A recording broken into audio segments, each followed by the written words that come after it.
expositor. Le vamos a dar la bienvenida a Amir Abaskam, él es Project Manager en Medical Cannabis en JUET, que nos va ahora a instruir respecto a lo que es el diseño de invernaderos e instalaciones de cultivo. Un tema no menor cuando uno piensa de que el cannabis en una organización adecuada y una forma adecuada de explotación puede tener varios ciclos de productivos en el año y eso impacta directamente en el resultado operativo de cualquier inversionista. Así que, Amir, bienvenido, muchas gracias y te cedemos la palabra para tu exposición. ¿Estás ahí? Amir. Amir, quizás estás con el audio.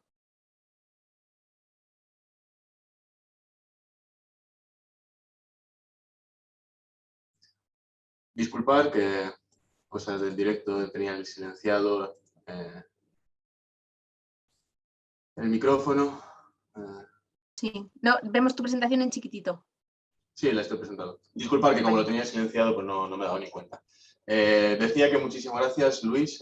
Un placer poder participar en este fórum.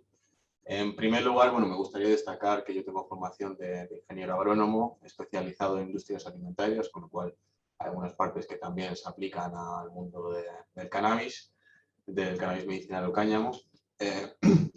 Yo, en primer lugar, voy a centrarme un poco más en lo que es el equipamiento y el tema de las genéticas. Quiero, antes de empezar con el tema del equipamiento, hacer algunas premisas, antecedentes, ¿no? Que es importante destacar antes de empezar. Por ejemplo, la diferenciación entre lo que es el cáñamo propiamente dicho y el cannabis medicinal. Puesto que ambos tienen un origen común, sin embargo, tienen algunas diferencias en cuanto al equipamiento y o sistemas que se deban emplear en los proyectos de cáñamo difieren bastante del tema del cannabis medicinal. Y sobre todo el tema de marco de plantación y algunos parámetros importantes a tener en cuenta. En primer lugar, vamos a empezar con el cáñamo. Cada planta suele necesitar, por lo general, aunque hay muchísimas genéticas en ambas ramas, cada planta por lo general suele necesitar más de 1 metro cuadrado o mínimo 1 metro cuadrado de espacio para desarrollarse adecuadamente y no competir por el espacio con las demás plantas. En segundo lugar, siempre y cuando se quieran hacer 2 o un ciclo de cultivo al año, no es necesario el uso de lámparas de asimilación, que son las que nos permiten cultivar también en otoño y en invierno, sino que se pueden utilizar lámparas de rotura de noche. ¿Por qué es importante esto? Porque en muchos países de Latinoamérica que quieran cultivar y exportar a Europa, es importante tener en cuenta que tienen unas condiciones idóneas para la fase de floración, es decir, que tienen 12 horas de noche y 12 horas de día. Con lo cual, únicamente sería necesario para la fase vegetativa, que necesita 18 horas de luz y 6 horas de noche, tratar de engañar un poco la planta, ¿no? Y usar estas lámparas de rotura de noche que no desarrollan la planta, no le permiten crecer, sino que simplemente le permiten mantenerse en esta fase vegetativa, ¿no? Con lo cual pasamos de esas 12 horas a tener 18 horas de luz, con lo cual la planta sigue pensando que sigue siendo de día. En cuanto al punto C, quiero destacar que no se refiere a un tema de regulación o de normativa propiamente dicha, como comentaban mis compañeros, ¿no? Al final esto es una parte de la cadena de valor del producto del cannabis medicinal, que es el cultivo. Entonces, esto se refiere más a que si en el país en cuestión hay una limitación en cuanto al porcentaje de THC o no se puede obtener una licencia para producir o superar estos límites de THC, pues es mejor ir hacia genéticas de cáñamo, porque al final en el cáñamo sí que está bastante regulado. Tenéis que tener en cuenta que el THC y el CBD están relacionados mediante un ratio. Siempre que incrementamos el CBD, también incrementa el THC, ¿no? Porque están relacionados, como bien he dicho. Entonces, si tenemos una limitación en cuanto al porcentaje de THC, siempre es más fácil ajustarse y estar en línea y en sintonía con esta limitación con genéticas de cáñamo. Bien, si tuviéramos el caso del cannabis medicinal, pues tendríamos más de una planta por metro cuadrado, pudiendo llegar a tener 16 o incluso 30 plantas por metro cuadrado, lo cual, bueno, siempre es importante tenerlo en cuenta. Sí que sería necesario el uso de lámparas de asimilación, puedan ser HPS, LED o incluso LEC, En ese caso podríamos conseguir más de 2, 3, 4, incluso 5 o 6 ciclos de cultivo al año, en función del tipo de genética que tengamos, que lo explicaré un poco más adelante. Y aquí el THC, pues bueno, nos interesa ir a valores más bien altos, ¿no? El otro día estaba reunido con una empresa farmacéutica importante en Latinoamérica que decía que habían conseguido obtener porcentajes de THC que rondaban valores del 30%, ¿no? Entonces, bueno, para que os hagáis una idea de la diferencia de la forma de cultivo, que lo podéis ver perfectamente en las imágenes que estáis viendo, y también en el marco de plantación, ¿no? La necesidad de plantación, que también, como podéis ver, hay bastante diferencia, ¿no? En cuanto a este parámetro. Bien, en cuanto a fases de cultivo y marcos de plantación, vamos a empezar con el cannabis medicinal, aunque iré haciendo paralelismos con el cáñamo. En primer lugar, bueno, lo primero, el corazón de cualquier proyecto y de la calidad, homogeneidad del producto final serían las madres. Las madres por lo general necesitan se suelen colocar entre 1 y 2 plantas por metro cuadrado. Por lo general es aconsejable usar hidroponía o bien mesas de cultivo, más que nada por tratar de tener una producción lo más homogénea posible, porque al final de las madres vamos a extraer los clones y de ellos va a depender buena parte de nuestra calidad del producto final, ¿no? Entonces conviene usar tema de hidroponía o mesas de cultivo para madres. En cuanto a los clones, bueno, aquí podéis ver algunos ejemplos de mesas de cultivo y de hidroponía específica para el cannabis. Me encantaría compartir fotos de nuestros proyectos, pero inoportunamente no puedo hacerlo por los acuerdos de confidencialidad que tenemos con nuestras empresas, con nuestros clientes, ¿no? Bueno, luego en tema de clones, independientemente del número de clones que queramos albergar, ¿no? Podemos usar carros daneses o mesas de propagación. Carros daneses, al final, como podéis ver en la imagen de la derecha, son una especie de estanterías que cada uno de los niveles tiene su propia iluminación. Aquí por lo general suelo recomendar siempre utilizar lámparas LED, aunque también se puede usar lámparas iluminación T5. Y luego tenemos mesas de propagación. ¿Cuál es la principal diferencia entre ellos dos? Pues, bueno, los carros de propagación requieren de estar ubicados en una cámara de propagación donde controlamos la humedad relativa y la temperatura. Y sin embargo, las mesas de propagación, como podéis ver, tienen un plástico que cubre la mesa, la propia mesa, y de esta forma conseguimos humedades relativas muy altas con la simple evapotranspiración de la planta, ¿no? La propia planta es la que nos suministra ese valor alto de humedad relativa. Es cierto que en el caso de usar mesas de propagación tendremos que tener un compartimento aparte, es decir, una serie de equipamientos como puede ser la iluminación, las pantallas, el control de clima, totalmente independiente, ¿no? Con lo cual, esta opción es un poco más costosa a nivel económico. Bien, ¿cómo sería en el caso del cáñamo? Bien, en el caso del cáñamo lo más habitual suele ser partir de semilla, ¿vale? Que en este caso no tendríamos ni madres ni clones, sino que simplemente haríamos germinar nuestra semilla. ¿Cómo se hace esto? Esto normalmente se hace en cámaras de germinación, que podéis ver un esquema de una cámara de germinación en la imagen de la izquierda. Básicamente en esta cámara de germinación, y también se puede llamar de propagación, lo que hacemos es usar un condensador, un evaporador para conseguir tanto la temperatura, tanto los parámetros de temperatura adecuados y óptimos para la planta en esta fase, como la humedad relativa, que en esta fase tiene que ser bastante elevada para que la semilla germine, ¿no? Y luego, bueno, pues una vez germinada, la plántula consiga desarrollar su sistema radicular lo suficientemente fuerte como para poder pasar ya a la hidroponía, el suelo, a la mesa en cuestión. Es cierto que se usan bandejas Kienplug, con este tipo de bandejas que son usadas también en otro tipo de cultivos. El número de alvéolos varía un poco, es menor, porque tampoco nos interesa estresar a la planta ya desde el principio, sino darle su espacio.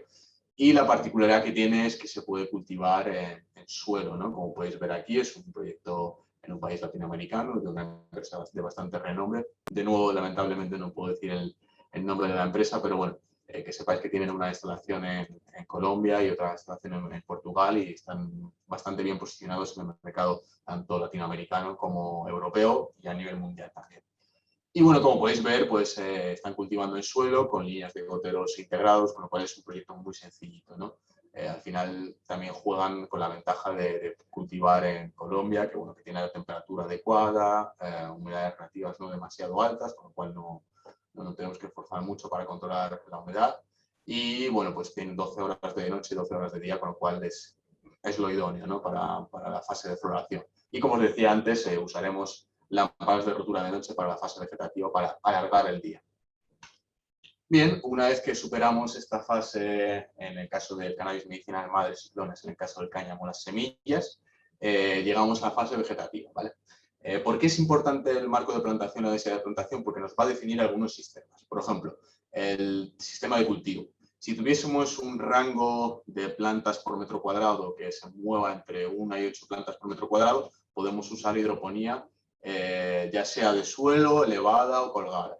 En el caso de que tengamos que irnos por encima de las 8 plantas por metro cuadrado, nos tenemos que ir a mesas deslizantes. ¿Por qué? Porque al final se hace necesario crear pasillos entre las líneas de cultivo, ¿no? Y que los pasillos sean lo suficientemente amplios como para poder hacer las labores de cosechado, de tratamiento de la planta, etc. Con lo cual, para tratar de optimizar la superficie del proyecto, porque al final también es importante optimizar los recursos de los que disponemos, y uno de ellos es la finca, la superficie del proyecto, ¿no? Nos tenemos que ir a mesas deslizantes. Que las mesas deslizantes, pues bueno, básicamente son mesas que lo que hacen es, en posición de trabajo, están cerradas, están juntas, es decir, que no tienen pasillos entre ellas, y sin embargo, cuando queremos empezar a acceder a ambas partes, a ambos lados de la mesa, ¿no? Se abren creando un pasillo entre medias. Con lo cual, de esta forma, podemos optimizar muy bien la superficie del proyecto. También existe la posibilidad, obviamente, de mesas móviles que básicamente mediante cintas transportadoras se mueven a lo largo de todo el proyecto, pasando de una sala a otra de forma totalmente automatizada, ¿no? Bien, una vez que llegamos a la fase de floración, también dependiendo un poco de la genética vamos a tener diferentes marcos de plantación. ¿Por qué dependiendo de la genética? Porque al final, cuanto más corto sea el ciclo, es decir, cuanto menos duración tenga en cuestión de días, más plantas vamos a poder ubicar por metro cuadrado. Es decir, un proyecto donde podemos tener 16 plantas por metro cuadrado, obviamente nos tenemos que ir al uso de mesas, ya sean fijas, deslizantes o móviles. Porque de esta forma vamos a poder controlar mucho más el tema biológico y el tema de enfermedades, y además vamos a poder nuevamente optimizar mejor la superficie del proyecto. Siempre y cuando estemos por debajo de 8 plantas por metro cuadrado, nuevamente, igual que en vegetativo, podemos usar hidroponía, ya sea de suelo, elevada o colgada. Y bueno, pues la principal diferencia entre la fase vegetativa y la fase de floración es que por norma general tenemos el doble de salas de floración que la sala vegetativa, o bien la misma cantidad de salas, solo que la mitad de superficie en vegetativo que en floración, porque al final, claro, la planta en vegetativo tiene mucho menos volumen, ¿no? Entonces, para que tengamos que cubrir una sala de floración, necesitamos mucho menos espacio de la sala vegetativa en cuestión, ¿no? Bien, antes de proceder a explicar el equipamiento que usamos en nuestros proyectos, independientemente de región y del clima, es importante entender que trabajamos con varios equipamientos que funcionan simultáneamente tratando de conseguir un efecto de sinergia, ¿no? Por ejemplo, en caso de una estación del año calurosa, como puede ser verano o primavera, bueno, tenemos una temperatura exterior bastante alta, entonces tenemos la ventilación cenital abierta para tratar de hacer mayor número de renovaciones de aire posible. Tenemos la pantalla mixta extendida. Esta pantalla mixta nos permite en invierno ahorrar en consumo de calefacción porque impide la salida de aire caliente hacia capas exteriores del invernadero, es decir, impide que el aire caliente se pase de esta zona que está por debajo de la canal a la zona superior. Y en verano lo que nos permite es dar cierta sombra al cultivo, con lo cual evitamos que se queme, por así decirlo, por las radiaciones altas que pueda haber, ¿no? En determinadas regiones.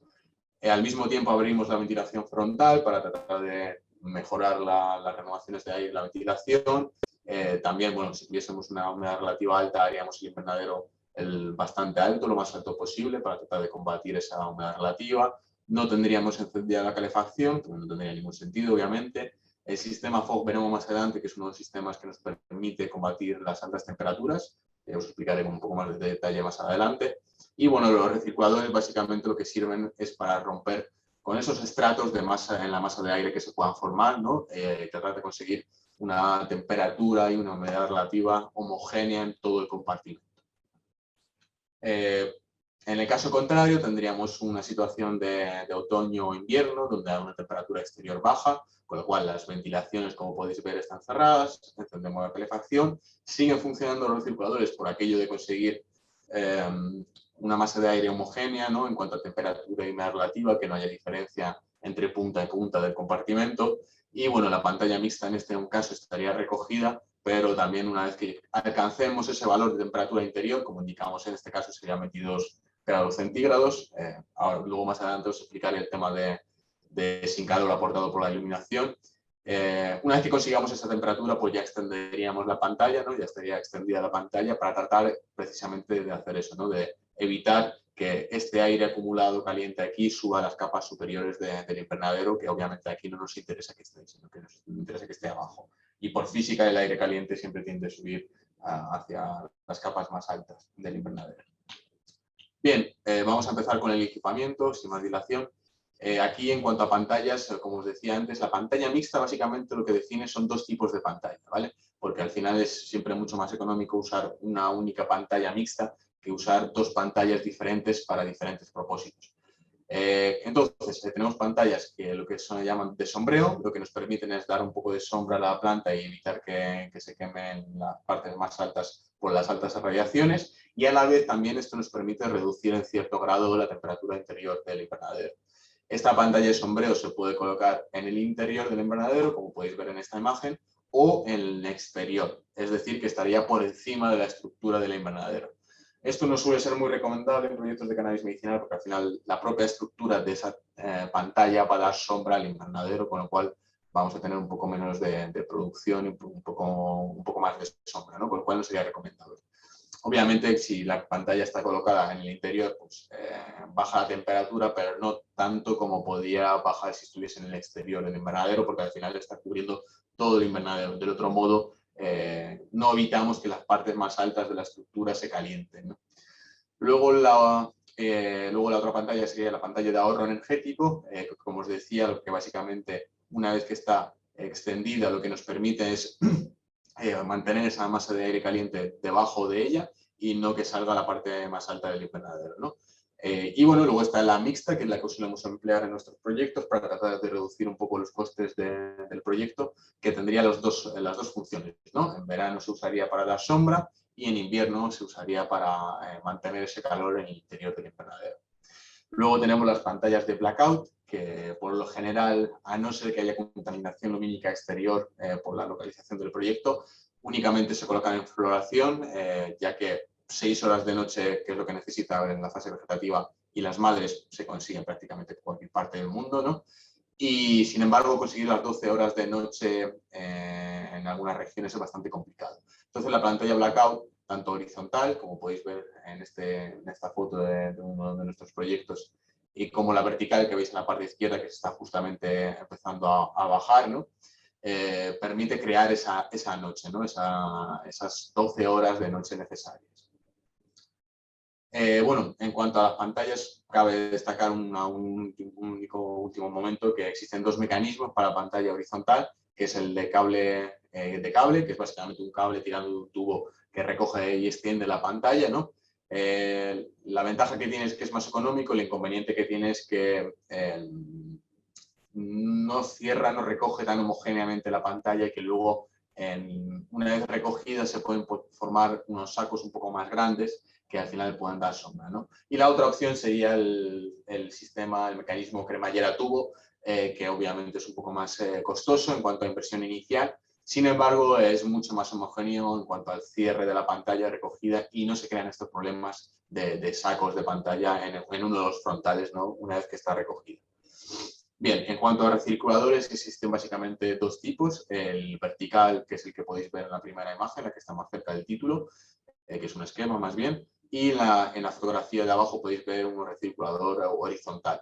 El recirculador que veis en el esquema es un recirculador especialmente diseñado para el cannabis, necesita 18 metros de diámetro libre para que no interfiera con el flujo del siguiente recirculador. Y bueno, como os comentaba, básicamente sirve para tres propósitos. La primera es airear la planta, que en el caso del cannabis es bastante necesario. El segundo es romper con esos estratos que se puedan formar en la masa de aire dentro del invernadero. Y el tercero es tratar de hacer la temperatura y la humedad, bueno, los parámetros de control como CO2, temperatura, humedad relativa, lo más homogéneos posible en cada uno de los compartimentos, ¿no? Amir, discúlpame. Sí. 5 minutos. Vale, pues vamos a ir bastante rápido. En cuanto al control de humedad, en la parte superior podéis ver una imagen de un deshumidificador que, como su propio nombre indica, lo que nos permite es reducir la humedad relativa dentro del compartimento. Esto se hace necesario en la mayoría de los proyectos de cannabis medicinal. Tenemos algunos clientes que empezaron a funcionar sin este tipo de equipamiento, pero al final, con el paso de los años, han visto que era necesario para el control de la humedad relativa. Lo otro que podemos usar para reducir la humedad relativa son los extractores que veis en la imagen inferior, que básicamente lo que hacen es cubrir un caso de un escenario extremo, de un caso de emergencia, en el que la humedad relativa se dispara mucho dentro del compartimento y estos extractores nos permiten rápidamente extraer todo el aire y renovarlo en cada compartimento, con lo cual volver a empezar a reajustar esos parámetros, ¿no? Como pueda ser la humedad relativa. En cuanto a control de temperatura, tenemos el sistema de nebulización, el que veis en la imagen, primera imagen es el IFOC. Como su propio nombre indica, usa aire y agua que expulsa a través de una boquilla dentro del invernadero. Lo que hace es inyectar un poquito más de agua dentro de la masa de aire. Sé que puede parecer contraproducente incrementar la humedad relativa para bajar la temperatura, pero en ambos casos estos parámetros estarían controlados mediante referencias y nunca se excedería la humedad relativa a raíz de bajar la temperatura dentro del invernadero inyectando más agua al ambiente, ¿no? Esta sería la opción más económica, además en cuanto a calidad de agua no requiere calidades de agua muy altas. Luego tendríamos el FOG de alta presión, aquí sí que necesitaríamos una calidad de agua bastante amplia, bastante mejor, porque el problema que tiene es que la boquilla es mucho más pequeña, la gota de agua es mucho más pequeña, el diámetro de la gota de agua es también mucho más pequeña y se pueden obstruir estos goteros. Ventajas e inconvenientes, la ventaja principal del FOG es la calidad de agua que tiene que ser muy baja, no necesita gran cosa. La inversión obviamente es menor que el de alta presión. La ventaja que tiene el de alta presión es que la gota siempre, el 100% de los casos, se disipa antes de llegar a la altura de la planta, ¿no? En el caso de IFOC hay un poco más de riesgo de que la gota de agua llegue a la planta, pero ya tenemos proyectos de cannabis medicinal donde no ha habido ningún problema con este tipo de equipamiento y están funcionando perfectamente.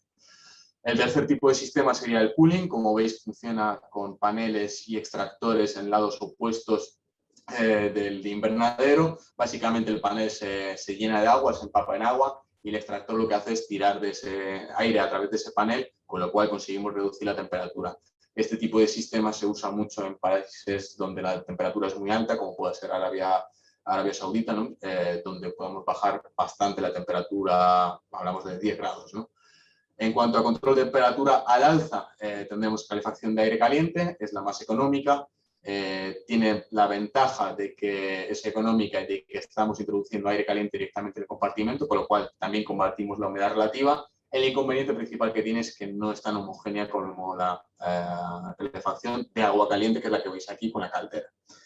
Además, la caldera nos permite recircular el CO2, con lo cual sería otro sistema de dióxido de carbono que estamos cubriendo, ¿no?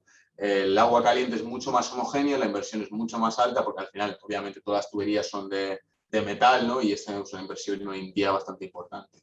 Pero es verdad que en cuanto a la homogeneidad de la temperatura dentro del compartimento es mucho mayor, porque al final no tenemos un generador de aire caliente en una punta, ¿no? Sino que tenemos líneas de tuberías de diferentes niveles distribuidas por todo el invernadero. También con este tipo de calefacción de agua caliente podemos hacer suelo radiante, que puede ser interesante para algún tipo de proyecto. Y bueno, finalmente tenemos el aerotermo, ¿no? Que combina un poco ambas, el agua caliente y el aire caliente.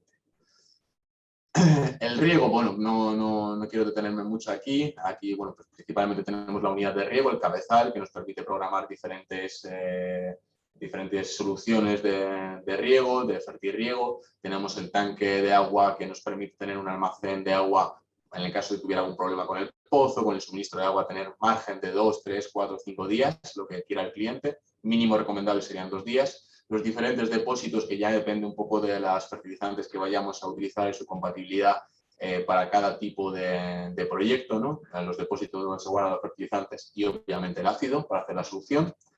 El dióxido de carbono, 3 opciones.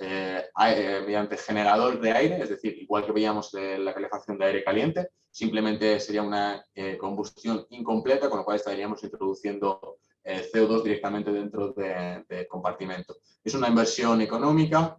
El inconveniente principal es que tenemos que alimentar cada uno de los generadores y obviamente tenemos que controlar con mucho cuidado los niveles de CO2 y sobre todo de CO dentro del compartimento, porque son tóxicos para el ser humano, ¿no? La foto del gran tanque verde que veis es un buffer tank, que como os decía antes, en el caso de la caldera podemos recircular ese CO2, pero nos surge un inconveniente. El principal inconveniente es que va a haber momentos del año en los que necesitemos CO2, pero no necesitemos agua caliente. Con lo cual, en este buffer tank lo que hacemos es acumular ese agua caliente, aprovechamos el CO2 y el agua caliente ya lo usaremos más adelante cuando sea necesario. Y por último, la tercera opción sería el CO2 líquido, donde podéis ver el evaporador y el condensador, que básicamente se distribuye mediante tuberías de metal dentro del invernadero y bueno, se pasa de la fase líquida a la fase gaseosa y se inyecta dentro de cada compartimento.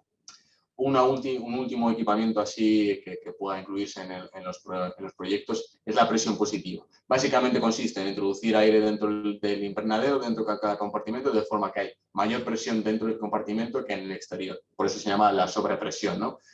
Obviamente, cuando estamos introduciendo este aire, también se puede filtrar con filtros EPA, que lo que nos permiten es no solo hacer un control de temperatura, humedad y CO2, sino también controlar la entrada de esporas, microorganismos, la entrada biológica a través del aire, ¿no? Iluminación. Tenemos varias opciones. HPS, vapor de sodio, es la inversión más económica. Decía antes que os iba a explicar que por qué no estamos teniendo en cuenta el aporte de calor.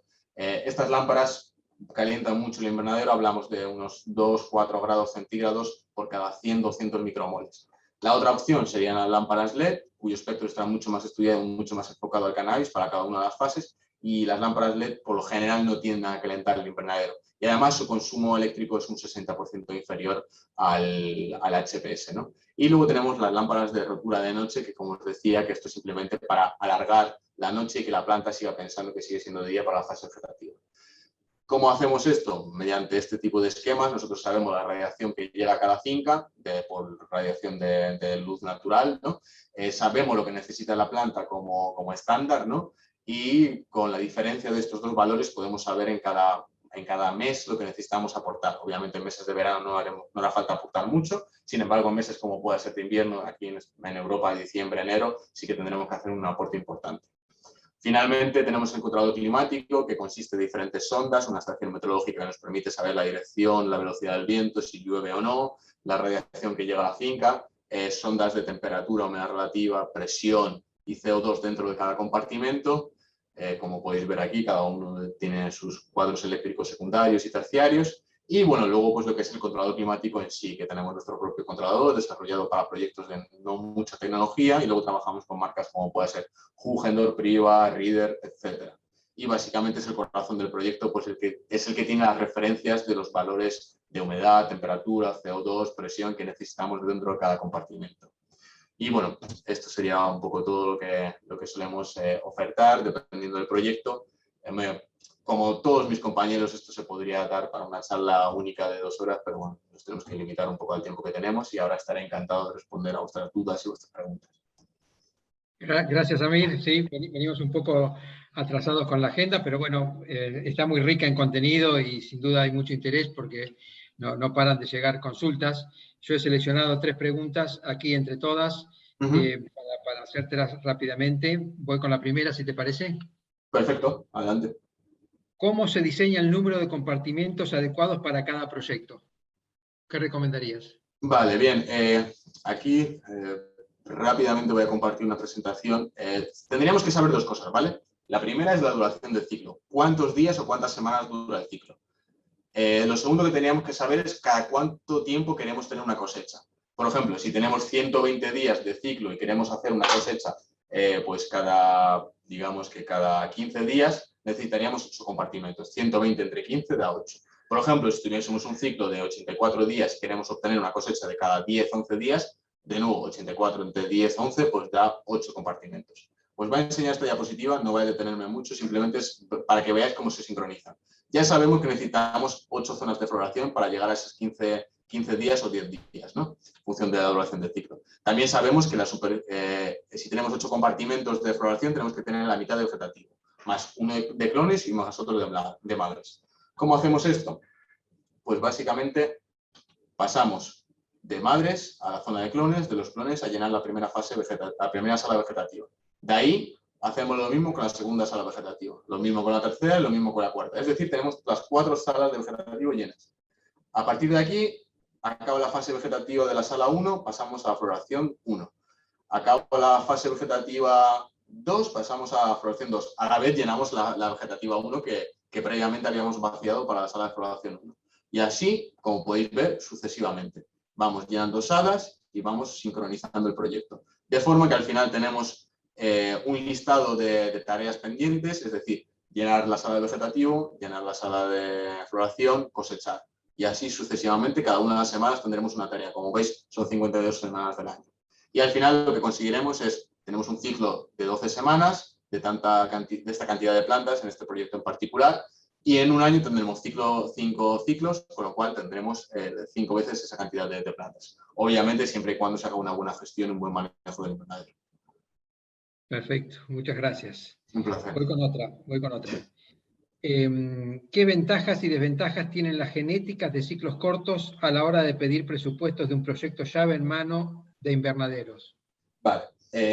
Cuando decimos que es una genética de ciclos cortos, hay que tener en cuenta que lo que quiere decir es que vamos a tener mayor número de plantas por metro cuadrado. Con lo cual ya tenemos la desventaja. ¿Cuál es la ventaja? Que tenemos que invertir en mesas en vez de usar hidroponía. Las mesas siempre van a ser mucho más caras que la hidroponía, con lo cual es una desventaja.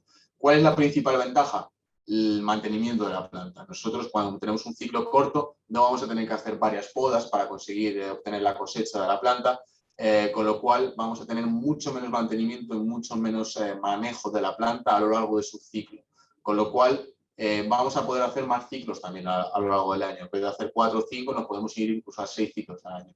Con lo cual, la desventaja sería un poco el equipamiento, que va a ser de mayor inversión, y la ventaja, sin embargo, sería mayor número de ciclos y menos mantenimiento de cada planta. Perfecto. Bueno, voy con una más, así no... Por supuesto. Así podemos dejar tiempo para la próxima exposición. ¿Qué aspectos son importantes a la hora de elegir la iluminación de asimilación? Bien, pues aquí lo principal que creo que habría que tener en cuenta es la estrategia a seguir. La mayoría de empresas, como pueda ser Fluence o Hortilux, que tienen muchísima experiencia, sobre todo en Estados Unidos, con muchos proyectos de cannabis medicinal, ellos tienden a cubrir el peor mes. ¿Qué me refiero? Yo antes decía que nosotros somos capaces de saber cuánta radiación llega a la finca en cada mes del año, ¿no? En Europa, por lo general, en los meses que más radiación, iluminación artificial vamos a tener que aportar es en diciembre, en enero, porque es cuando menos luz solar hay. Con lo cual, si nos vamos a cubrir esos meses, tendremos a lo largo del año una producción muy homogénea. Prácticamente lo mismo en invierno que en verano, que sería el verano lo ideal, ¿no? Lo potencial. ¿Qué podemos hacer? Irnos a cubrir el peor mes, que sería diciembre, enero. Con lo cual, ¿qué vamos a hacer? Vamos a llenar todo el invernadero de muchas lámparas. Es verdad que vamos a tener una producción muy homogénea, pero es un poco contraproducente, porque al final estamos usando un invernadero para aprovechar la luz solar, pero sin embargo estamos llenando el techo de lámparas que les da sobra.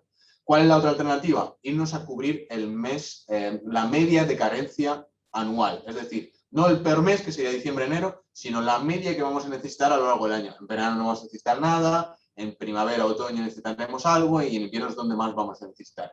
¿Qué conseguimos con esto? No vamos a tener la misma producción en invierno que en verano. En invierno tendremos el 80% del verano, pero claro, la inversión inicial es mucho menor y cobra más sentido el concepto de invernadero. Entonces yo creo que la estrategia a seguir sería lo primero que habría que tener en cuenta. Bárbaro, a mí gracias. A mí se me ocurre una pregunta más cortita, porque tiene que ver con... O sea, nos has explicado con muchísima idoneidad lo que significa el desarrollo de un proyecto desde el origen. Pero seguramente te encontrarás, sobre todo en Latinoamérica, con proyectos que ya están lanzados y que tienen con algún estado constructivo del vivero, con prácticas locales, pero que no con esta condición integral de prestaciones que tiene que tener. En ese escenario, las adecuaciones de los proyectos que hoy están desplegados, pero que no han sido construidos bajo una norma desde el origen, ¿es muy dificultoso ponerlos en sintonía a estas necesidades? Mira, aprovecho la pregunta para responder unas preguntas que he visto en el chat. Nuestro equipamiento, nuestros sistemas se podrían instalar perfectamente en un proyecto indoor, ¿no? No habría ningún problema. Volviendo un poco a tu pregunta, a tu consulta, te voy a poner un ejemplo de un proyecto que ya hemos ejecutado nosotros. Este proyecto fue inicialmente construido por nuestra empresa, estaba previsto y diseñado para un cultivo de fresas, ¿vale?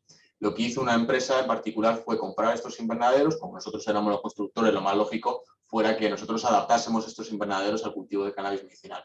Y así lo hicimos. Y de hecho, bueno, hoy en día ya hemos hecho varias expansiones con estos clientes y están muy satisfechos. Con lo cual, siempre existe la posibilidad de adaptar cualquier tipo de invernadero existente al cultivo de cannabis medicinal. Simplemente habría que ver el estado y hasta dónde quiere llegar el cliente. Y a partir de ahí, pues simplemente sentarnos a hablar y a ponernos a trabajar. Gracias, Amir. Bueno, como todos, da lugar para muchas más preguntas. Muchas gracias por tu exposición. Un placer.